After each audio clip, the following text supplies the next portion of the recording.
তোমাদের সকলকে জানাই গণেশ পুজোর অনেক প্রীতি ও শুভেচ্ছা। আসলে আজকে একটা বিশেষ জিনিস তোমাদের সাথে শেয়ার করতে চাই। এই গণেশ পুজোটা না আমাদের কাছে খুব স্পেশাল, বিশেষ করে আমার আর তাপসের কাছে তো খুব স্পেশাল। তার কারণ হচ্ছে আমাদের বিনায়কের জন্য। তো বিয়ের পরে আমি যখন বেলেঘাটাতে প্রথম গণেশ পুজো দেখি, দেখো একটা টিকটিকেও টিক করলো। তখন আমার বেশি দিন হয়নি বিয়ে হয়েছে, কিন্তু আমার কেন যেন মনে হয়েছে যে আমার যদি কখনো কোনো পুত্র সন্তান হয় তাহলে আমি তার নাম বিনায়ক রাখবো।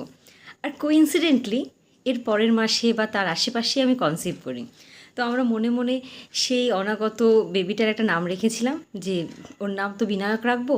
হ্যাঁ, মাথার মধ্যে এটাও ছিল যে একটা কন্যা সন্তান হলে তার নামও ঠিক করা ছিল, কিন্তু ডাকনামটা কী হবে? ডাকনাম হবে বিনু। তো এরপরেই যখন আমাদের পুত্র সন্তান হয় তখন আমরা তার ডাকনাম, তার সব কিছু যেন আগে থেকেই নির্ধারিত ছিল, তার নাম কী হবে, তার ডাকনাম কী হবে।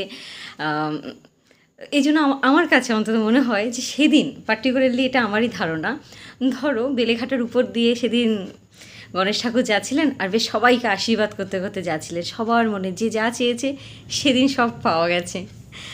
ঠাকুর, তুমি শুধু আমার ছেলেটাকে এবার মানুষের মতো মানুষ করো, বড় করে দাও, তোমার আশীর্বাদ সবসময় আমার ছেলের উপর রেখো।